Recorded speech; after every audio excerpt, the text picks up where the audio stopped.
All right, we are live now. We are recording. And let me get everything set up. Hello, everybody that's watching us on the live stream. Feel free to ask questions, send us comments. We will get to them. And let's see if I can get this thing started. Caleb, I'm not going to bring this on the air, but did Corey find out enough people send her the link from last week? Yeah, fuck you. Nobody sent her a link. You titled the son of a bitch. Right. You titled the son of a bitch to Dusty McCumber. Get away with it. She listened to it seconds after it uploaded. And honestly, she didn't sound overly surprised. Scott, you with us? Is he not having audio again? All right, let's see what's good. Well, sorry about that, folks. We're going to get started here in just a second. Let's see. Let me send him a private chat. Can you hear us? He said he can't. Oh, he's going to come back. I think his internet's junking out on him. Might be. All right. This light makes me look terrible. We'll get another. I got to put mine on. Glad you said that. There we go. There we go. Now I'm nice and bright. I'm working with a lot here, but look at that. Yeah. I should have bought the more expensive one, apparently. All right, let me let him in. And here we are. All right, Scott. I hear you again now. Oh, you sound good. Hey. No echo. For whatever reason, I couldn't hear anything while ago. Oh, you got to quit. If you say echo, it echoes, Sean. All right, here we go. For you folks listening live on YouTube, if you hear an echo from Scott, never fear. On the podcast, we're locally recording also, so it'll go straight to his microphone. He's going to upload it, so it'll be clear on the podcast. So, Scott, at the end of this, you're going to have to just make sure that you upload the local recording to me. Okay, if my internet will. Well, even if the good news about it's a pain in the butt. All right, the good news about this though is even if your internet goes out, just keep talking because you're recording locally on your own laptop, and that's what we'll upload. So everybody, be patient with Scott. Hopefully, his internet gets better, but we'll get going here.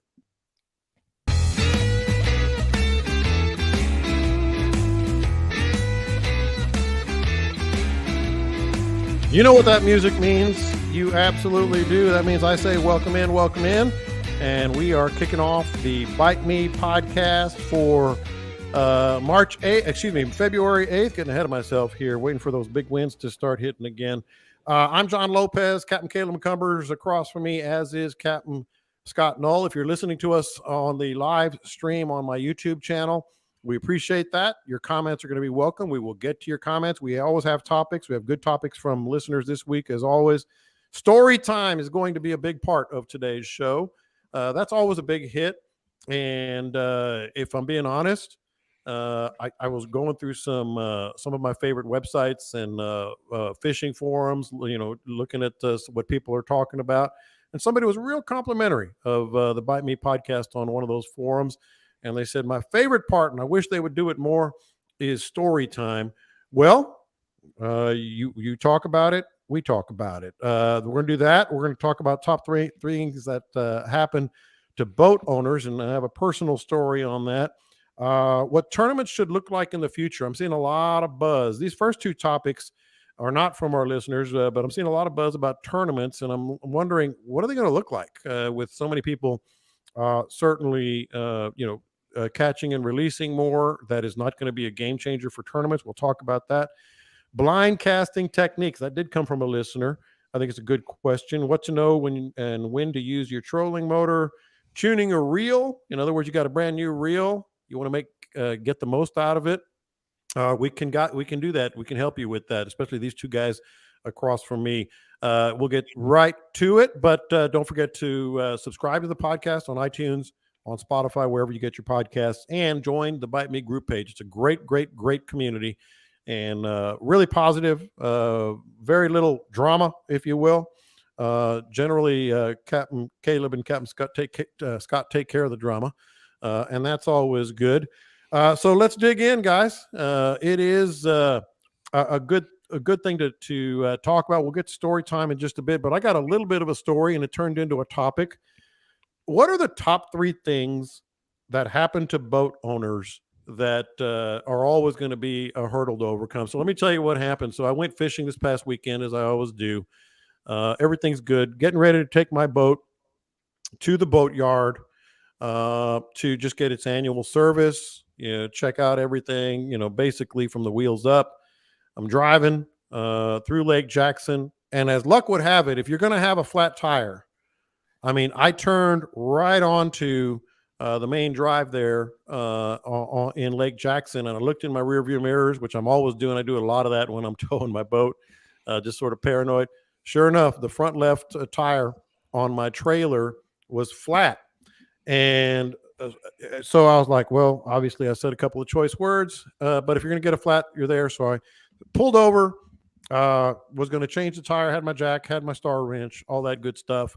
And sure enough, the star wrench, because I've never had to change a tire on this boat, wouldn't fit in to where the nuts are, on the boat. And so I was in a pickle. And all of a sudden I called the boat yard, talked to Mark. He's a great dude out there. You guys know Mark. He does all the work. Jake got on the phone a little bit, and they said they were going to help me out. They were going to drive all the way from Kemah to Lake Jackson with the proper socket and let me in. But I said, no. Let me see what I can find first. He was on his way to pick me to bring me the proper nut. And I finally puttered to a tire shop that was open on a Sunday, believe it or not.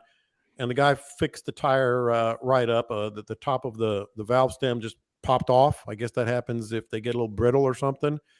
And I was back on the road in no time. But I was like, man, that's one of the worst things is I'm always paranoid about looking in my rearview mirrors, things that could go wrong. So Caleb, I'm going to start with you, and there's no real reason why, except there is. But what are the top 3 things that happen to boat owners that are just things that you have to overcome? To me, it's a flat tire. I got really lucky, but if I was on the road, in the country road or whatever, I would have been in a real pickle. What are the things that pop to mind for you?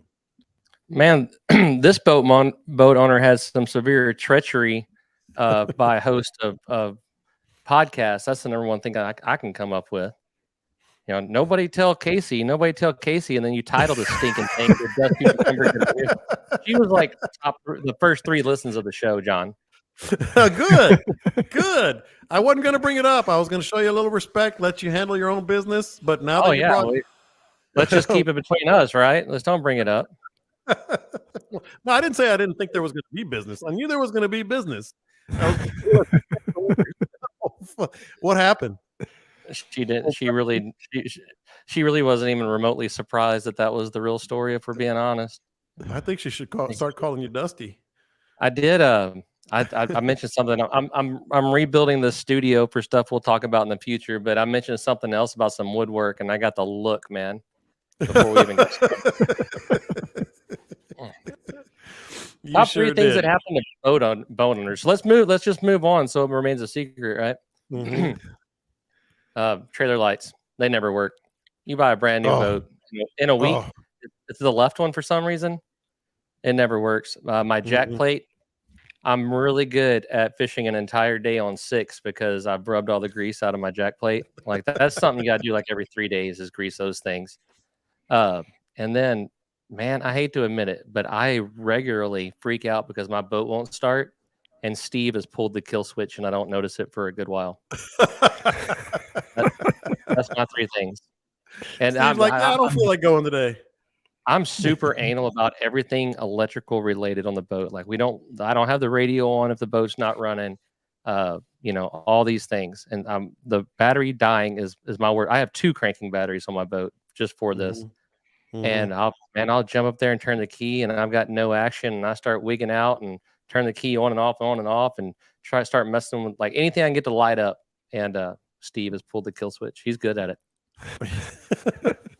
Scott, I'm always very anal worried, whatever you want to call it, about getting a flat on the road. I hate it. I've had them so many times, and sometimes I've been stuck in the middle of nowhere, and it's awful.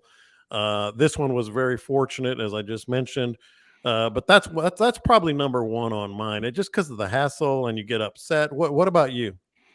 Yeah, I had a blowout on the Gulf Freeway one time, towing my little Eastgate Poland skiff down the road. Old Dodge 3/4 ton Dodge. Didn't even notice. I glanced back. You didn't notice?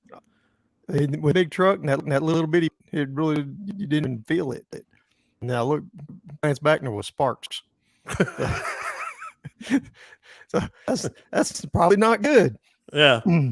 Yeah. So yeah. I managed it from the left all the way over to the right lane real quick. Luckily, it was way before daylight, so not much traffic. But yeah, I apparently been out pretty good because there wasn't any rubber left. It was just on soul. Oh my gosh. That's one time I was my daughter going away again on me. Yeah, just go ahead and I don't know if it's my internet or what, guys. Yeah. All of a sudden, Outback. I want to apologize to everybody I ever tried to play Call of Duty with when I had 2 megabytes of download. Because that's what I sounded like to them. We'll get regarding going. The tire.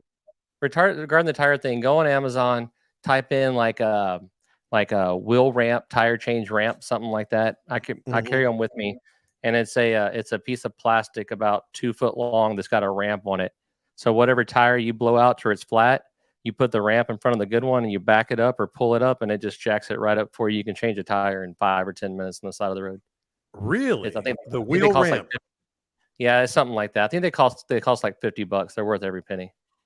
Oh my gosh, that's something that I need to go, because I had the jack, but it's always easier with a real jack, the one with the stick on it. Yeah, no, you don't have to get a jack out. You just you loosen the lug nuts, drive up on that ramp, finish them off, put it on, snug them up, drop it down, loose on the ground, tighten the lug nuts, you're gone. Wow. One time I was taking my daughter fishing, and she doesn't go with me a lot. She likes to go out on the water, but she was really pumped up about fishing. And so I hooked up the boat. This was my old boat. And I'm driving. This was when I was fishing in Sabine, and I'm driving maybe 10 miles away from the house. And I just was looking, in the rearview mirrors, as I'm always doing, just checking the tires, checking everything. And I said, look in that mirror right there. Or no, I think I told her just to turn around and open the window and look at that right rear tire. And she said, is there supposed to be smoke coming out of the tire? No, baby. There's not supposed to be smoke coming out of the tire. So I guess the entire hub just ground and burned up. And so our fishing trip lasted about 10 minutes, and I just dragged it back home. But it happens. I mean, those are the joys, right? Those are the joys of boat ownership. But that's wheeling and moving your boat around on the water. I'm with you, Caleb. Electrical. I'm always paranoid about it. And if you fish enough, you're going to have those electrical problems. While we're here, what do you keep on your boat to try to fix that, other than the usual, the little ties and everything else, and cutters and all that? I have my foot to kick Steve's little ass back under the console so I can plug my kill switch back in. I keep I have a waterproof box, and yeah, it's got zip ties. I have electrical tape. If you can identify your problem and just use a knife and get the wire exposed, twist it together, and tape it, you'll be able to get back to the dock. But that's pretty well all I have for right now. Right now, Robert Rathkamp and I were fishing a tournament, and my plug on my trolling motor went bad, and so all I had is an old rusty knife under my console, and we ripped the plug off, trimmed the rubber off with the knife. I think I even had to take all the Phillips screws out of the deck of the boat. But I took the whole thing apart, put it all back together with a knife and electrical tape, and we finished fishing the tournament that way. You just couldn't. Oh wow! You couldn't touch the trolling motor, or it all come apart. But other than that, we were good.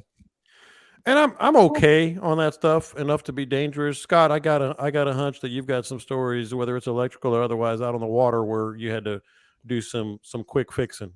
Yeah, I've taken motors apart out on the water. Just everything electrical side of it.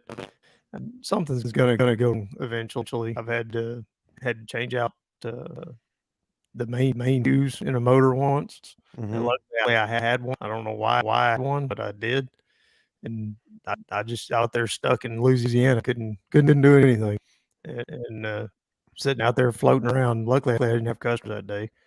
Pulled the top off and just kind of floating around, looking at everything and wiggling hers, and decided I'd pull the fuse out, main fuse, and it was blown, and I had a whole bunch of fuses in there. Them actually worked. All right, Scott, we're going to let you go. You might want to hop back on in about 5 or 10 minutes. I just texted Dean, see if he could hop on. This is just one of those things that happens with signals sometimes. If you want to try again in a few minutes, maybe your signal's better or whatever, and we can do that. But in the meantime, Caleb, we're going to go 2-man show here. So we'll continue with the topics right here. And again, Scott, the local recording will work, so you'll be able to upload what you have so far, and you might want to try again. All right, Caleb. Maybe you should check the fuses in his mic. Do mics have fuses? Because right now he's floating in the water, and just so you know, I don't think that the local is going to work because he was coming in and out and in and out and in and out. Yeah, but it's as long as he's recording on his laptop. Allegedly, that works. We'll give it a shot. Otherwise, we'll get going. Okay, so Dean's out of town. Definitely going to be you and me today, which is cool. We've done that before, and we're going to lean on the listeners and the comments, and we'll put a segment together of nothing but answering your comments as I put them up. I will put this comment up right now from Evan. Listening to Scott is triggering a shroom memory. So we'll see if about this works any better. That is working better. That is working better. I'm just on my phone now. He had to knock the chicken off of his router. Well, good. Now you don't have to have our listeners thinking that they're back in their college days taking mushrooms. But yeah, Dean is out of town, so Scott will get you on your phone, and we'll go from there. Let's get to the next topic. I know both of you guys are going to have some. Put me on mute when I'm talking, Scott, and then unmute me when you talk. That way, there's no echo on the recording. We want this to sound as good as possible. Not your fault. We'll get it taken care of. I know both you guys have strong opinions on this. Both of you guys have been incredibly active in the tournament scene, a big-time tournament scene. So the question comes up: what tournaments should look like in the future? We're seeing more and more posts on our website and others, our group page on Facebook and others, about what's the tournament schedule here? Or we're having this tournament coming up. I saw a couple that were posted on our site. Scott, I'm gonna start with you. What should tournaments look like in the future, given the fact that we don't want to compromise, the competitive nature, and people enjoying tournaments, and also being able to catch and release, et cetera, et cetera. How do you think this is going to play out long term? Well, with all the smaller tournaments, it's going to be hard to do, but I like the bigger tournaments using those the scales, like that fella dropped the other day and lost with his fish. But I think that was rough. I think that's the best way to go about it. But as far as the local little small tournaments and the fun tournaments, I think it's going to end up being a catch, photo, and release, and let's do it by length instead of weight. Yeah. Yeah, that's probably the best way to go about it. We did it in the kayak world for a long time, just that same way, and everything worked out pretty good. What do you think, Caleb? Well, first off, that guy's name was Russell Smith. So if you want to find him on Facebook and talk some trash, I called him immediately afterward. That was like a 6 3/4 pound trout. You knew him? Oh, I know Russell real well. We fished together a bit. Yeah. No, talk about being sick. That was a good time, man. As soon as I saw it, I lit him up. But yeah, no, I like where they're going with that. Even the smaller stuff, they'd be able to do it. You just have to you just have to figure out, how to keep people honest with it. And a lot of the bigger tournaments, I know some of the ones I'm fishing, they're starting to put TV cameras and stuff on the boats. It would be reasonable, I think, for those kind of tournaments. It's not a lot of boats, but they've already got camera guys and stuff anyway. Put a marshal on the boat. He weighs the fish, puts it down, you let it go. But the only illogical thing that for the everyday tournament would be what the Legends is doing with the video and the little weight thing. I think it's called like a catch master or something like that. Well, and there's a bunch. We had a text message that's on the screen right now. You should have a Bite Me tournament. We have had a Bite Me tournament. That's probably going to be in the future again. And the way that I think a lot of people are doing it now is these fishing tournament apps. Fish Donkey is one that I've used in the past. There's a Monster Fishing one. There's an iAngler app. These apps are great. I know they can be a little intimidating when you've never done it before, especially if you're hosting the tournament, but they're really great. They're time-stamped. The picture, you have to have the right check-it stick. The picture has to be the whole fish. It's a length type tournament. I think, like everything else, technology is the best way to help this thing, Scott. Yeah, I mean, that's the only way we're going to be able to do these in the future. I think the days of weighing in a whole stringer full of fish, throwing them up there and having a bunch of dead fish around is probably going to go away eventually. At least I hope it does. Yeah, no, I do too. We're getting a lot of texts here about the Bite Me tournament. Agree on the Bite Me tournament, and of course we got the obligatory no weights in the bellies. Well, the weights in the bellies is a non-factor, Caleb, when you're doing length, and certainly with the slot limits. And we haven't even talked about that. Slot, like let's say you have an all Texas coast tournament, Caleb. Well, in some certain areas of the Texas coast, you can catch 125 inch. In other areas, you can't. So I think just the parameters of the tournament are going to have to change as well. And I've seen that happen a lot. They've changed. The trout can be 22 inches or 21 inches, or the redfish can be this or that, and everybody's adapting. You really just have to go with what works for you. The tournaments that bother me are the ones that not only is it a kill tournament, but you just keep everything that you've caught for the day. If you're fishing a tournament, I don't know why everybody needs to keep their limit while they're doing it. Obviously live weigh in, and I know everybody doesn't have a boat with a fancy live well, but I've seen a lot of John boats with a igloo cooler and a bubbler in it that kept fish alive just fine. Maybe not in the dead heat of the summer, but it can be worked around. So I mean, let's make it easy on everybody and just say that live weigh-ins would be great. One other thing, Scott, before we move on, there are different categories that the categories might change too. Like we've all seen those blackjack tournaments, closest fish to 21 on the button, and maybe some other visual type, most spots, stuff like that. Between the apps and the pictures and the timestamps, tournaments don't have to go away, and we can still be all about conservation. Yep, as long as they're thinking along those lines, and let's work towards catch and release on these tournaments, then I see no problem with them. Like Caleb, I don't like the tournaments where it's keep everything you catch and then turn in your best fish and all that. You end up with a whole bunch of fish that nobody really wanted that much anyway. Oh yeah, can you donate my fish? I don't want them. How many times have you heard that? I'm like, man, that is just such a waste. And the people at the weigh-in or volunteers or whatever, like, sure, I'll take your fish, man. And that's just not something that they signed up for or expected. It's a waste of the fish. I love tournaments. I don't do it at the professional level, obviously, like you guys, but I like the charity aspect of it. Those are the ones I do. And there are some charities that rely on me, to promote it. And then I do the tournaments and all that. It doesn't have to change. You can still do it. It's just adjustments is all we got to do.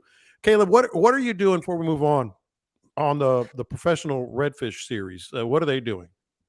Man, you caught me off guard. And you said, "What are you doing if we move on?" I'm like, "I'm texting my wife trying to go pick up my kid." Okay, well, besides picking up your kid. My kid came home yesterday from school. In his left hand, this fool had a discipline because his hair was too long. In his right hand, he had a paper that says, "We're having a science fair. Please spend a lot of money and time to make our school look cool." And like, I'm conflicted right now. So they got the hair stuff going on at your school? Yeah, Needville's pretty conservative and strict about a lot of things. Mm-hmm. Anyway, what are we doing at my level? It's live weigh-in. It's you can have no more than what you're supposed to weigh in your possession. There is a rule where we can have like, say the weigh-in's 3 fish. We can have 5 or 6 in the boat, but we have to release them before we get into the weigh-in area. But another one of the rules is if any of those fish die, you have to keep them. So they're trying to bring in the minimal amount to the weigh-in and then give an incentive to keep everything as healthy as possible while we're out there. Now, rarely do we have more than what we are supposed to turn in, because the more that you do that on the boat out in the water. Yeah, but you don't. We really don't carry more than we have to have, because that many fish in the live well can start making them a little bit tougher to keep them alive and everything. Yeah. But that's pretty well the state of where we're at right now with the redfish game. All right, I appreciate everybody listening and contributing on the live broadcast here. We'll get to a lot. There's some really good questions coming in. So if you have any, pop them in. In the meantime, I'll continue with the topics that we have. I want to get to story time early. I know I sent that to you toward the bottom of the rundown that I send you guys every week. But I thought of this one on the Bite Me group page, and it might have been staged. Sometimes these people that want to become an internet sensation and go viral, they stage these things. But anyway, I've actually seen this happen, like not staged, offshore of all places. But a fisherman had a big fish on. The rod came out of his hand somehow. Must have been a jack, shark, whatever. Well, maybe not a shark. And he jumped in the water and grabbed his rod and kind of kicked back to the boat and landed the fish. What are the craziest things you guys have done, Scott? I'm going to start with you because I have one that is almost too far-fetched to believe, but I guarantee you it's true. I've jumped out of the kayak before to go get a snook out of the trees. Well, now you got to tell us more. I had we're fishing a tournament over in Florida outside of Tampa, me and Dean, and we're kayaking along. We're catching a bunch of snook, but they were all right up underneath the mangroves. Tide was out a little bit. And so there was a little bit of space under the mangroves, so you could skip a bait up under there. And the biggest snook of the day blew up on my top water, right up against the edge. And I saw him jump, and he jumped up into the trees and went over some limbs and then went back in the water and then jumped over another limb and went back in the water. And with braid, I mean, we were throwing a 65-pound braid in there because of all the trees and stuff. And I had a heavy leader, so I knew I still had him, but I couldn't feel him anymore. And I could see limbs moving. I figured he's tangled up in the limbs. So I just jumped out of the kayak, and I'm thinking, like, our water, it's shin deep. Yeah. Now, it was tit deep. I mean, I was in the water, man. And I'm crawling around up underneath the trees, and I can't figure out where the heck he was at. And finally, I just started following my line through the trees, and he was hanging vertically with just his lips out of the water and my top water stuck in his mouth. And I got a hold of him, and then I couldn't figure out how to get him out of there. So I just cut my line. He had the lure still in his mouth, and I cut the line, and I walked back to the kayak and threw him up inside the kayak and got my photo and did my catch photo and release. Caleb, you ever jump in the water? Said I was monkey fishing. Yeah, of course you were with Dean. How do you follow that? I know. Me, Cade and I were fishing. We were fishing the Galveston Redfish Series tournament a couple of years ago. He was probably 6 or 7 years old, and we were fishing the edge of the intercoastal. Probably, I don't know, we were 15 feet of water or something. And he's back there, and he's throwing a cork and a gulp. Cork goes down. He sets the hook, and it was like a rubber band effect. Like he set it way back, and that fish took off and just launched him into the water. He's 7 years old. Yeah, I think he's about 7 at that time. Hey, he could have been 5. I don't know. It's been a little bit, but yeah. He keeps a hold of his rod and he like paddles back to the boat and he gets to the edge of the boat, gets his hand on the edge of the boat. I grab him, I pull him in the boat. He gets his fish in, and it's about 45 seconds later, and he's standing there dripping. He looks at me, he goes, "Hey, Dad, can I take my life jacket off?" I was like, "You just fell in, dude. No." I don't need this anymore. It worked once. Yeah. You can't reuse them. We've had plenty of incidents, pass fishing or something, where there's 2 of us in the boat and one of us gets hooked up and the other one just pushes the other guy out of the boat. Saltwater, it's a little bit rougher on your equipment, so we haven't done it to anybody in saltwater. But in freshwater, you better watch your back while you're hooked up because you might get speared into the water. So here's my story, and this was a long time ago, probably 10, 12 years. I was fishing in a charity tournament. And the common theme here is tournaments, right? It always makes you do stupid things, whether it's the wind or whatever. And I would have thought twice about it in any other instance, but this is like almost too much to believe. But I guarantee you, it hurt so much it had to be true. So we were having a good day, and I'm thinking, you know what? We might be in the money on this one. You know, we had, I think it was like the Grand Slam, the redfish, and the trout limit. Okay, at the time I think it was 5 or maybe or something like that. So we're like 1 trout away from, you know, I think it was 3-3 actually. But anyway, we were 1 trout away, 1 good trout from, you know, we're gonna win this thing. All right. And I was in Sabine at the time. And so I was throwing everything. I finally hooked up on a popping cork. We were fishing for redfish, but it was a big trout. And I was like, this might be it. And sure enough, because I'm an idiot, the popping cork popped off the line at the cork. And so I'm like, dang it, let's go get it. Let's go get it. So I putter up to the cork, couldn't get it. It finally goes under, couldn't see it. I'm all, where the clock is ticking. You always catch the fish at the very end of the day when you got to get back to the weigh-in. And I'm looking around. I'm trying to get, we're just waiting and waiting for that cork to pop up. Never popped up. Never saw it. I was like, man, we got to call it. We got to weigh these other fish.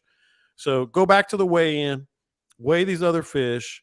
I think we finished in second by just a few ounces. I forget how many on stringer, and we were second or third in big trout. I'm like, hey man, good day. No harm, no foul, whatever. So the next day, I'm just fishing for fun. And we had caught, fish there. So I said, let's go back here. We go back there, and there's the popping cork. And I'm like, it can't still be on there. It can't still be on there. And then it starts moving. I'm like, damn it. that trout is still on that cork. So the next day, I finally, and he was tired, obviously. I finally putter up, pull the cork out, and it was about a 25-inch trout. And I'm like, yep, we would have won. We would have won. Let the trout go because he was a warrior. But it was less than 24 hours later, finally got that trout that would have given us first place. But you know what? Second place is not too bad either. That was a wild one that I'll never forget. That one and catching the same redfish on two with my son on 2 different lures at the same time. That was one that I just don't believe either, but it happened. All right, so here's another question. This is from a listener, and you can text us, and we're going to get to all these texts in just a bit for the live audience here on my YouTube channel. But it's a good question, and I forget the details of it. I didn't send you the whole question this time, but basically the question was how you should know when to know that you should use the trolling motor or putter along with the big motor. And he was talking about on the jetties that the fish clearly were moving, and so he was trying to putter up and down the jetties. But then he asked, like, what about like just on the bay? Like, when do you know, Scott, I'll start with you. When do you know, like, you know what, we need to move around a little bit. These fish are moving. That does happen where, they might be there for a second and they're just moving right along. A lot of times when school trout are working, that happens. Bait, when you see bait moving a lot, do you open-ended question here, bait, jetties on the bay, Scott, when do you know, or do you at all use your trolling motor or move around on the boat to stay with the fish? That's a tough one, man. There's so many different situations involved. There's a lot of times you can tell that they're moving by the slicks or possibly by the bait or some birds. When there's no other signs, it's just a matter of, well, they quit. They quit. So which way is the tide moving? Try to figure that out. They're generally going to go into the tide most of the time when the school moves. So if you got that in your favor and you know which way the tide's moving down that shoreline, start moving that direction. But mostly it's going to be looking for signs and just trying to find your fish again. There's no formula. It's just a feel thing. Mm-hmm. Caleb, what are your techniques and strategies to move your boat, or do you move your boat very much? Whenever the fish are where I can't cast to them, that tends to be the case. I use the trolling motor to get. I don't know. I'm pretty much on my trolling motor at all times. Obviously not in the polling skip, but the only time I'm not on my trolling motor is whenever we're just drifting the bay, just making long meandering drifts and messing around. Other than that, I'm on my trolling motor. I'm able to position myself where I want to be. If I see something I want it, like a bait or color or whatever, I can just go to it. So very rarely am I not on the trolling motor. Okay, so be a little more specific. That's what he was asking. Like, what are you seeing that make you want to move? And you said you're always on it, but you're not always moving. Yeah, man, I'm nervous bait jumping, some sketchy looking mud, in a good sketchy kind of way, like some fish made it. Maybe a bird looking at something a little bit harder, maybe a color streak, maybe just trying to move out to deeper water. It's pretty well. I mean, if you're wade fishing and you saw something you like, just move over to it. I mean, this is a lot harder of a question to answer than I thought it would be. I know. That's why I thought it was a great question. But the other thing, Scott, is, and you work the jetties a lot. He was talking about, he tried it on the jetties. How much do you do that on the jetties? I generally will try to find a good fishy spot, a good, underwater terrain, so to speak, a hole in the jetties that I know about, or something that I see on the Simrad. But how much are you moving? Would you move on the jetties? Some days you can move a whole lot because there's not anybody out there. Mm-hmm. If you're out there on weekdays, and I'll cruise up and down the jetties just like you're bass fishing until I see something that holds me in one spot. Some bait working. The baby tarpon that I target on the jetties, they pop up here and there, and it's almost futile to try to go chase them. So it's best to get in front of them and wait for them to come to you. Mm-hmm. I've spent wasted a lot of time chasing those damn things up and down the jetties. Had much more luck just spot locking and, picking a good little eddy, someplace where there's rock jutting out. They do tend to start rising up in one spot in particular. But if you can find stuff, using your electronics, and you find some rocks, that stick out and are odd, then, you can spot lock. And then if that's not working, just kind of ease down the jetties with your trolling motor and see if you can find something else. A lot of days you can't do that. If it's on the weekend and there's just too many boats around, it gets tough to maneuver around anybody. So you just end up spot locking and then backing out and pulling back in somewhere else. But what I really enjoy is to be able to cruise up and down the rocks when nobody's there. Yeah. Oh, look at me. I'm just Mr. Super Smart Trolling Motor guy that has long answers.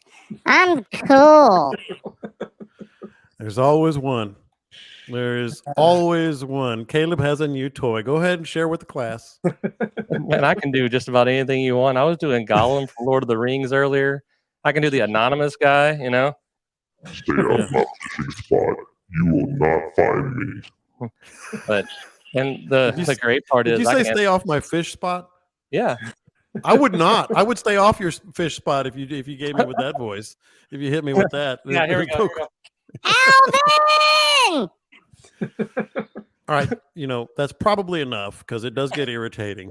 Yeah. But let's get back to the regular voice. Yeah, texter said, Alvin. All right. Back to the topics here. We'll get to the comments in just a second. All right. So, Scott, I got the tranks finally all rigged up. Got it out on the boat. Caught my first fish on my first stop. So that was kind of cool. But this is not a listener question. It was something that, something happens to me on the water. I'm like, okay, I got to bring this to the podcast and get Scott and Caleb's view. And our listeners, I'm sure, have the same questions or the same experiences. So I hooked everything up. I didn't want to really, cast it until I got out on the water and start working with the reel. And I fiddled with, the weights. I fiddled with the release button on the right or whatever it's called, the little knob. Fiddled with the button on the bottom to make sure I could get the best casting distance for me. And it took me far too long to get it right. I'm like, I was just looking around. I was by myself on this one. It was Sunday. And I'm like, I'm better than this. I should be better than this. No lie. Probably about a dozen casts before I got it just right. I was opening the side, fixing the weights, then fixing them again, then 2 weights down, then all of them up, and then everything else. And I'm like, part of it was that's not a reel, the Shimano, that I've used a lot lately. I've been more of a lose guy. By the way, I do love it. It is fantastic once I got it tuned up. But this is key, man. I mean, I was casting like a champ. It was easy. It was light. It was working like it caught a fish on my first stop, a nice little trout. But this is something that explain all this to me and us. I was going to say us, but I've done it a million times on other reels. But it was just a whole new experience. I felt like such a novice out there. I just go on a new reel that I haven't thrown half in, half out on the weights. The weights on the right side for me, it's on the right side. For y'all, it's on the left side. I throw left-handed baitcasters. But weights half in, half out. And then you take whatever lure you're going to throw. This is just a basic. I mean, you can fine tune it, and I go a little lighter because I've cast for so long. But tighten that knob that's behind your crank. Yeah, tighten that one down all the way. Put your lure, sit your rod at about a 45-degree angle with whatever lure you're going to throw, and then back off the knob till the lure just smoothly falls to the ground or to the water, and you get like 1 or 2 little overruns of line, and that's a safe one. That's a safety spot. Then you can cast it a few times to see how it feels, and maybe loosen up on that left knob a little bit, or maybe take another break off. But it's a lot of that's personal feel. Just so you know, I did all of that. Everything you just said, I did, and it took me about a dozen times to get it right. Yeah. Sometimes the wind is affecting it. Sometimes it's the lure you're throwing. If it's a lure that catches a lot of wind, it's got some decent weight to it, but it's got a lot of mass, or a lot of fluff to it. It's gonna slow down a lot more in the wind. And just even without wind, just in a regular cast, just the resistance. So you're going to have to fiddle with it a little bit. If it's a more compact, heavier lure, a lead head, then you can back off a little bit more and you'll be fine. But anything that's got a lot of wind resistance without a huge amount of mass is going to require you to tighten it down just a little bit. I will say, Caleb, I did figure out later, I probably shouldn't have put a 16th ounce jig head on. I probably should have done something a little heavier, at least at first, to get it right. Once I realized I had such a light jig head on, there was no real wind, and where I was fishing, I wanted to be kind of up and down the water column, let it settle real slow. So that didn't help me. But you have any thoughts on that? Well, if you have a new reel, you probably have new line too, and that's working against you at the same time, right? Yes. But now the tension knob on the right for us that's your that's your main adjustment, and then the brakes are more of a fine adjustment. The way I fish anyway. I guess it could go. I guess there's somebody could say they do it the other way, but that's the way that I fish, because whenever I change, even if I change rods, lures, anything, usually that thing can use a little bit of tweaking and messing with. Yeah. You know, it would be my suggestion just to learn how to use your thumbs and throttle it that way, because I feel like you're talking to me. I mean, don't get too reliant on them knobs. Just the first time I cast it, I'm not exaggerating, probably went about 10 yards. I was like, wait, that's not right. That's real. I had the weights totally backwards. You know, of course I didn't read the instructions. Well, it's also used to be there was a packing grease in the reels. It was a much heavier grease. I don't know if they're still doing that now. I really haven't noticed it as much. But in some of those older reels, they were almost like gummed up. They were so packed with grease. And it seems like they're using a lighter grease now, so it's not as big of a deal. But we used to, first thing we did was break a reel apart brand new and clean it. And then lightly oil it instead of having all that grease in it. Yeah, a real light oil came in the box on this one. It's a great reel, Scott. There's no question about it. It fit perfectly in my hand. It was light. Second time I cast with it, after I did the exact opposite, total opposite of everything I did the first time. Of course, I got a little bird's nest on. I'm like, well, I'm better than this. I know I'm better than. Maybe I'm not, but I feel like I'm better than this. But I finally got it, and it's a fantastic reel.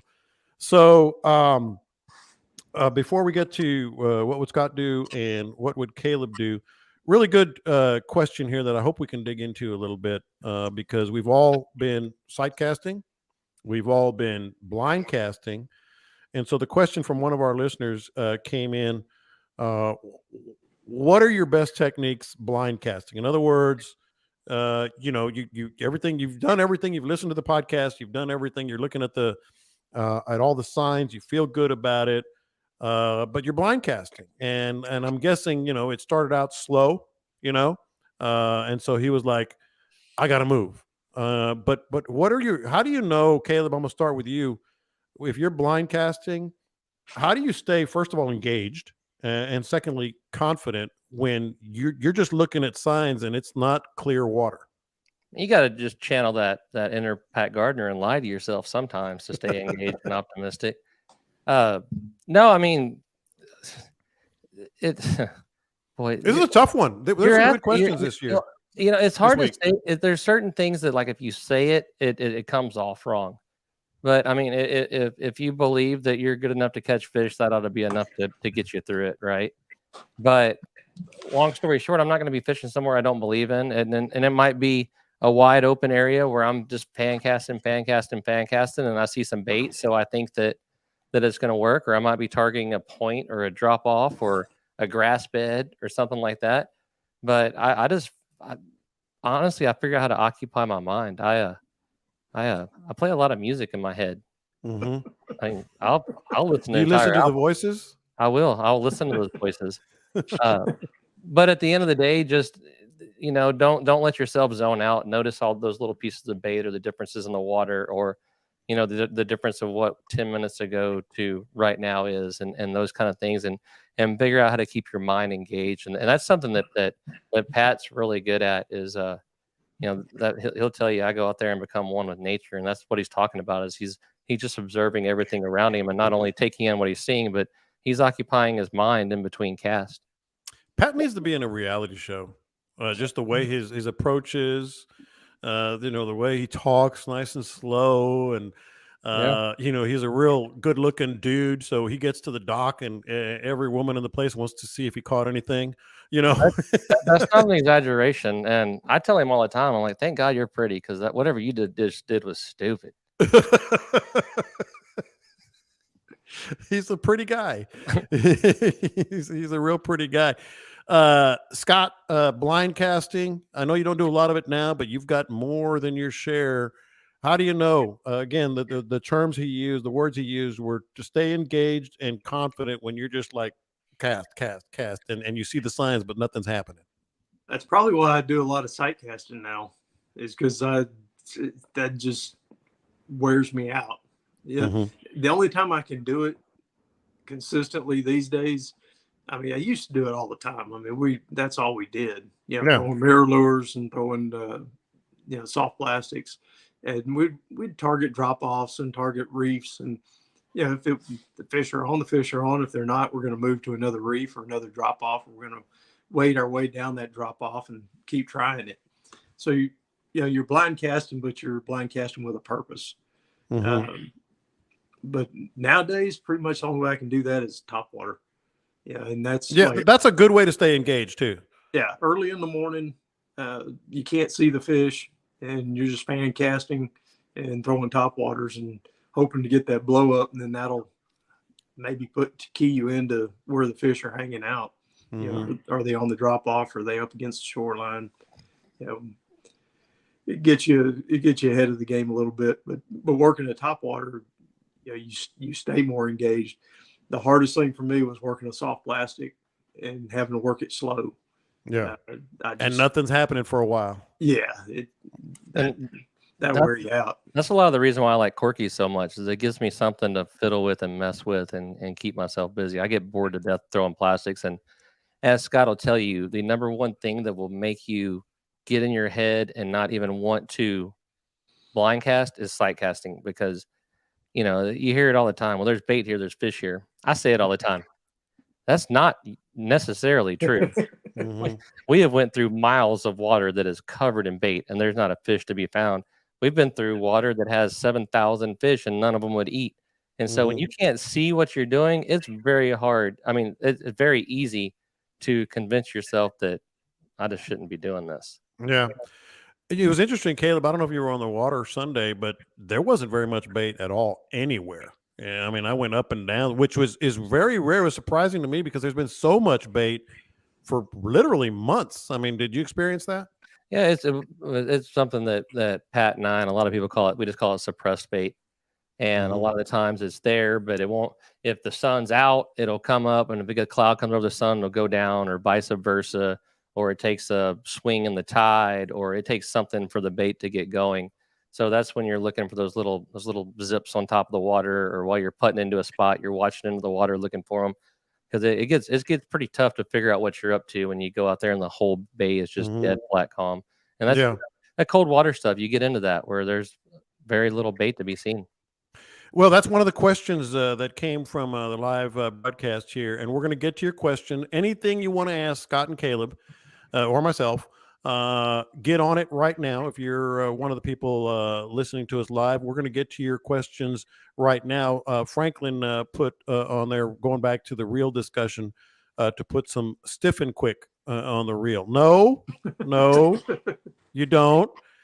I was looking for you though, Caleb. Man, I put some stiff and quick last week when I was down there on the brim of my hat. I got to my trailer this week, and it was perfect. Man, I was barreling down the ditch there, down the intercoastal. My hat was just perfectly straight. I'm like, where's Caleb now with that damn camera? Oh God, the one-liner opportunities and like this whole conversation, man. Hey, we'll save them for everybody that's in the chat. We're recording airwaves right after this, and I'll say all these things in a more appropriate environment. Yeah, well, I'm gonna go hop right on airwaves after this, so that'll be fun as usual. But get to your questions. We're gonna get to them right now. All right, let's get to the listeners before we get to what would Scott do and what would Caleb do. So we'll go through these, and some of them are obviously fishing related. Here's the first one, and this is from Mariano. Please explain shorelines. I often get told to look for the shoreline. It's driving me nuts. Please explain what a shoreline is on the lower Laguna Madre flats. That's a tricky one, Scott, because he's looking for a shoreline. Go ahead, Caleb, if you want to go. No, that's Scott. That's Scott. Scott, a shoreline on the lower Laguna Madre flats? That's a trick question, isn't it? Pretty much. Yeah, I mean, you can't really fish the shoreline in the lower Laguna Madre too much. I mean, if you're talking down Mansfield in that area, there's there's very little shoreline to fish. What we're talking about is the marshy edges of the shoreline on the middle and upper coast, where water turns to land. That's the shoreline, and our fish tend to use the shoreline to corral bait a little bit more. You get down there on the lower Laguna Madre, and there's nothing to corral the bait up against. Everything out down there is so shallow, and it just goes on for miles and miles. And when you do get to a shoreline, it's only inches deep, and it's usually got a whole big mat of that nasty dead grass on it. So, yeah, it doesn't really apply so much down there. Now, maybe along the spoil banks. Yeah, I have seen reds tailing along the spoil banks down there, and that would be looking towards the shoreline. But yeah, that's not really a thing down that way. All right, Caleb from Ross, how long should it take for the saltwater to return after all the rain and runoff we have had lately? Not all bays, but in a bay that has those rivers running to it, what would you say? It depends on the flow of the bay. As far as the incoming outgoing tide, it depends on how big the bay is, and that fresh water kind of mixes in with it and becomes one again. The sun, is it going to because the fresh water is laying on top most of the time? Is it going to help pull it off? Typically, unless it's been just really terrible, I don't know, 3 or 4 days, I guess, is whenever you could see a difference. But again, if we got 20 inches up towards Austin or College Station or whatever, then that river could run for a long stinking time. I've seen half of West Matagorda Bay fresh. I've seen East Matagorda Bay. I've seen 3/4 of it fresh. But once that tide starts sucking in and out and sloshing things up and moving things around, there's not really a one answer for it. Just how bad is it? But typically, it's not too terribly long. Scott, I know go find the part that's left that's salty. Right, and that's what I was going to ask Scott about. Well, the other thing is, you and I have talked about this, Scott. A lot of times there's fresh water on top, but it's a whole different story underneath the fresh water. Yep, it can be totally fresh on the top and plenty salty just a foot down, 6 inches down. The fresh water will be on top of the salt water. But one of the best snook days I've ever had was during a runoff, and it was just nasty looking water on top. Could not see 2 inches, and we're cruising by the spot, and the guy was with Lee Alvarez, the guides down there in South Padre. He glanced at it. He said, "Man, it's one of my favorite snook spots, but it's blown out today." About that time, a snook blew up in it, and when it did, all that dirty water moved out of the way. It was crystal clear, 3 inches down. There was just like a 3 to 4 inch layer of fresh, nasty, dirty water on top and perfectly clear underneath. We started throwing lures into it, and then, I don't know, we caught 50, 60, 70 snook out of that one spot. And we would have bypassed it if that one snook hadn't blown up and shown us that clear water. So always keep that in mind. The salt water's underneath it. All right, Caleb, this is not necessarily fishing related. Does Caleb normally pick his nose with the window down or the window up? This is a reference to a video that is on our group page, which I hope everybody joins. I'm non-discriminatory. When there's something flopping in the wind, you just got to take care of it. That doesn't just apply to noses. So I'm guessing you were at Anglers Anonymous, our friends over at Anglers Anonymous? I was at Anglers Anonymous yesterday. We were looking at putting some new inventory in. There's some new cool stuff coming up, and we were looking for room to put inventory in it. And Larry ambushed me driving down the road and had his window down and trying to get my attention, so I gave him my attention. Scott, a couple more here from the listeners before we get to what would Scott do and what would Caleb do. What is the magic temperature for trout to start biting in the dead of winter? There is no magic. There's no magic temperature for that. I've caught trout when it's in the 40s, and I've caught trout in the 60, 70. I like it to be warming up a little bit behind the cold front, and just as it starts warming up, it seems like it turns them on just a little bit better. But it's all relative to what it's been. If it's been in the 40s and it's climbing up to the 50s, I'd go for that. But if it's been in the 60s and it's dropped to the 50s, it's probably going to turn them off a little bit for a day or so. This is a good question about just you guys in particular. And I think I know the answer, but I'll let you both answer. And I'll start. This is from Josh. I'll start with Caleb. What came first, guide fishing or tournament fishing? Got to be guide fishing, right? You tell me. For you. No, he's talking about like for you guys in particular. Oh, like what did you really start first? The guide fishing, and I'm assuming he's talking about professional tournament fishing. Like I was going all the way back to like the Tower of Babel. Like I don't know. For me would be guide fishing. I'm pretty sure. I think that came first. And they're both they're incredibly different kinds of fishing. I saw earlier he asked if you thought one helped or the other, or one helped with the other. And yeah, just having an overall ability to look at the water and come up with some sort of way to hedge your bet. But they're completely different kinds of fishing. A lot of people in a tournament, when the local guide enters, they'll freak out and he's already won it, and that's not the case really. Now, don't get me wrong, there's some guys that are incredible tournament fishermen, but it's a totally different. I probably one of the worst tournament partners I've ever had was Scott. Why? Well, I mean, we had the forces of nature against us that day. A little bit, yeah. With 50-something mile an hour winds. Oh, that day, yeah. You guys have talked about that. But seriously, I don't know that one helps the other. It's just overall experience in the water. If you've just been fishing a long time, you enter a tournament, you're just as good off as a guide is, to be honest. Scott, you started the other way, didn't you? Yeah, I was tournament fishing quite a bit with the kayak stuff, and I was winning tournaments, and then everybody started wanting to hire me to go fishing. So I said, well, hell, I'll get my guide license. And so I did. And then I quit tournament fishing once I started guiding. I tournament fished for a few years, and, here and there, but Caleb's right. It's totally different. I can catch fish. I know I can catch fish. I can fish in a tournament and catch fish, but can you take somebody else who can't fish or is new to it or new to the technique or whatever it is and get them to catch fish? It's a whole different ball game. And there's a whole bunch of guys that are really, really good fishermen that I've known over the years that said, man, I want to be a guide. Well, okay, you're a great fisherman, but can you make somebody else catch a fish? Yeah. And that's the hardest part of guiding, is getting somebody else to understand what you're trying to teach them on the water and make them look at and make them see, and then make them cast and retrieve a lure in the right way. It's a whole different skill level. Too much stress. Too much stress for me.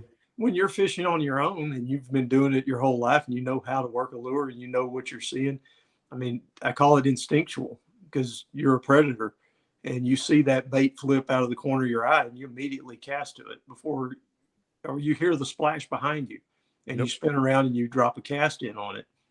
You got customers out there that have never experienced that, and it takes them, some get it, some don't. Some of them will get it after an hour. Some of them never get it. I've got guys who fished with me for years who still don't react like that, still don't have that immediate reaction to the stimulus of a fish possibly being there. Yeah. There's two totally different, completely different things. The other thing, Caleb, is, and I've experienced this just as many people as I've taken out fishing. What Scott just said. You'll hear something, you'll see something out of the corner of your eye, and I'll just say, cast right there, right there, cast right there, and they're like, well, why do you want me? They have a conversation.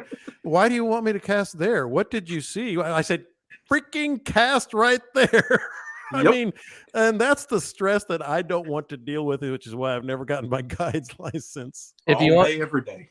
If you want me to talk to you in Spanish, let me tell you to cast there, and you don't, because that's the first place I go. Is I'll just try another language quick. Por favor, ahí. I've been taking members of Cade's baseball team fishing, so 11-year-olds, like 3 of them at a time. But hey, those fools been catching some fish. I'll give them that. And I sit up in my seat and hey, stupid, quit! You're gonna hook him. Like that's the most. That's like all I really have to get into. Just give him some plastics and hit a shoreline. That's what I would probably do. And I'm very laid back, as you guys know, but like when it comes to fishing, I want it, man. I want them to get it. I just say, hey, dumbass, just throw just throw the damn lure. That's what I say in Spanish. The other part of it is I get people that are coming down here, they're going to fish a tournament around here, and they're like, hey, man, where are all the big reds? Where the tournament? I have no idea. I got no clue. I don't care if they're 27.5 inches and 8.5, 9-pound fish. It's not what I look for on a day-to-day basis. You're looking for numbers. Yeah. I'm looking for a bunch of fish that want to eat. And that's what I'm putting my customers on. If they catch a 24 or 25 or 26, it's all the same. Yeah, it's cool to catch a bigger one, but numbers, when the guide game, numbers far outweigh size unless you're going after trophy trout. All right, let's get to what would Scott do and what would Caleb do. We really appreciate these questions. We'll try to make it a regular topic, like for those, and it helps everybody who listens to the podcast after we're live on Wednesdays. But it's really good to get the in real time questions like that. All right, what would Scott do? What would Caleb do? I am multitasking here because usually I do this before the show, but I haven't really looked at my fishing apps here. Scott, I know you're always ready for this, and Caleb is looking at his phone, so I'm going to start with you, Scott. I'm wondering how Scott's going to look at his phone. Well, the problem is I'm looking at my phone right now because my computer went out. Well, that's true. But I did manage to pull up Windfinder on my computer, but I had already looked ahead. Last week I told Josh that we weren't going to be fishing on Thursday. I said, hey, this will be another week. We're going to put it off. Well, he got in touch with me, I think yesterday, or day before. And he says, hey, man, I know we were putting it off till the next Thursday. He only has Thursdays off. Yeah. That's his only day that he can fish. And he said, man, this coming Thursday, I'm, closing on my house and I got some things I got to do. So we're going to have to move it even further. Let's move it further back. I said, okay, well, that's the signal for good weather. Yeah. And then yesterday I screenshot and sent it to him on Thursday this week. I mean, and tell you, the last 2 weeks it's been gale force winds on Thursdays, and 2 gusting to 2. Of course. Have you seen Friday though? The highest it gets on Thursday is 8, a gust to 8 miles an hour. Oh yeah, I'm looking at Friday. Friday gust to 45. Yep, Friday's gust. out, guys. Let's just don't even bother even looking into that one because there's uncomfortable and then there's dangerous, and that one's getting up there in the dangerous level. It's 45. Yeah, it's man, stupid. And temperature dropping. But somebody will go out there and we'll hear about it on the news because somebody's going to go out there and get flipped over or something. Yeah, and say, well, I didn't know it was coming. But Saturday's not much better early. Afternoon is going to be. Afternoon could be good. I want to get to Caleb on that, but go ahead, Scott. Yeah, I mean, it could pick up in the afternoon. I would, if you're going to go on Saturday, wait till the afternoon. It's sunny. Temperature's going to be rising just a little bit. About 52, which is 52. You can deal with the light wind. Yeah, this is a real cold front. It's going to dip down into the 40s overnight, Friday night, Saturday morning.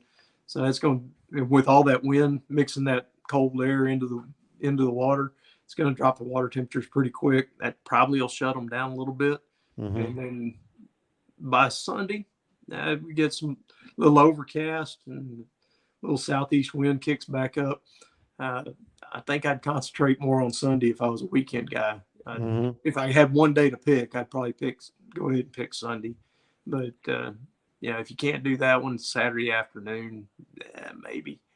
But fishing the edges of the drop offs like we've been talking about with this, as it warms up behind the front, they drop off into the deeper water. And then as the sun comes out and starts heating things up, they're going to move back up on the flats a little bit. But I'd concentrate slower baits, deeper water. Jimmy West put out a picture yesterday that I thought was pretty good. He had a big trout, a real nice, big, heavy trout. Yeah. And its belly was covered in mud. Oh, that's great. He just held it up and he said, "It's that time of year, boys." Yeah. That's all he said. And he held that fish up with a bunch of mud on the bottom. And that was one of those, if you know, you know. Yeah. He's dragging mullet imitation baits, whether it's corky or mirror. Jimmy's more of a mirror guy, I think, and more mirror hard baits. And it's that time, man. They're hugging the bottom. They are. Caleb, before we get to you, do want to mention the great promos that I always mention for our listeners. Knock and Tail, obviously. He's been posting some really good pictures of the Knock and Tail. That's what I caught my first fish on with my new rig. Bite Me 20 at My Coast Outdoors, BITEME20. And you get 20% off all those soft plastics. They have the 5-inch, the 3-inch. Wade Right. The Wade Right belt. It is wading season. I actually asked the boys to go out with me, but they had some prior obligations, and we would have been wading in that beautiful Bite Me combo. Well, one of them anyway. But the Bite Me combo, 20% off. Bite Me 20 as well at coastalfishinggear.com. And I want to get to your roofing and everything, Caleb, but I think you should take those boys out on Friday with those 45-mile-an-hour gusts. See if they're separate the real men from the boys. Yeah, there's something to be said about that. Whatever day it was that it was just cold and nasty and rainy, like it was all last week, right? I walked outside on the first morning of it, and it was cold and wet and miserable. And I thought to myself, man, out there is some sicko saying we should be fishing today. Yep. And that reminded me I need to call Pat. And so, and so I called Pat. Yeah. And he said, let's go. Yeah. I think Thursday. So Thursday, tomorrow I'm driving down to Mansfield, and me and Wayne Davis and some other guys are going to fish together on Thursday. And we were looking at it, and I was like, man, it's post frontal and pre-frontal. Like, I don't know. I have no idea what to think about this. That's called a window. Is it going to suck in the morning to be good in the afternoon? I don't know. This is fun and exciting to me. But I mean, Scott pretty well hit on the high points there. I think Sunday, if you want to do something, I think Saturday is going to be a little meh, and I think Sunday can. Monday was the good day this week. Yeah. From all that, and it was the same thing. It bluebirded up on Friday, Saturday, Sunday were kind of and then Monday it went really well, but. Like Scott said, it's not the barometer. They starved to death for 3 days and then they ate. And that could be very true. I actually like that explanation. The long story short, they just don't eat after the front for whatever reasons, right? But Scott pretty well hit all the high points. I got quiet. I was digging through my phone. I had a video of me begging a guy to cast at about 6,000 fish, literally. It was cool. I don't know how you guys do that. I do it just trying to put friends or whatever, coworkers on fish. Throw right there, right now. So the dude, I'll paint the picture for you because I couldn't find the video. The dude's on the front of my boat, and we're near shore, and there is a school of no less than probably 5,000 reds and jacks all mixed together. And he's on the front, and I'm videoing it because this is going to be epic, right? And I told him, I said, all right, I'm going to be about to be coming up on them. When I tell you to cast at your 11 o'clock. And I get up there, I was like, all right, cast at 11 o'clock. And he looks around. I'm like, 11 o'clock. And he looks around. I say, cast at 11. And he looks at his watch. And you hear me just go, I'm waiting. You hear me go, just cast, pendejo. And he throws it out there and like, really, oh, I got one. I'm like, no kidding. That's amazing. He was going to wait till 11 o'clock to catch. Yeah, I'm telling you. It's only 9:45. The fourth or fifth time I said 11 o'clock, this fool looks at his watch. I was like, oh, Lord. I hope it's – yeah. Okay. I don't know how you do it. I don't. Hey, all right. So allstateroofs.com, Caleb, I know you've been busy, but anybody who has in our Houston area or any of this Gulf area here to hit you up, our listeners have been – I'm sure some of our listeners have been trying to find that work. So allstateroofs.com for you. How's it been going? Just got done with one yesterday. Heath Smith over in Katy. We got a new one put on his. I've done 4 or 5 listeners here lately. I've got one listener that was having problems with his insurance saying no. So I went to war with their insurance company and chugging along, man. I like working with Bite Me people. It's pretty cool because, my partner, Chris, he'll say, "Man, your customer is easy." I'm like, "They're bite me people, dude." Yeah, You know, good people. when I say, "Hey, we should do it this way," they actually believe me, and we can move forward and get jobs done. It's great. They'll cast at 11 o'clock when I say it. But they're good when they need a roof. Yeah.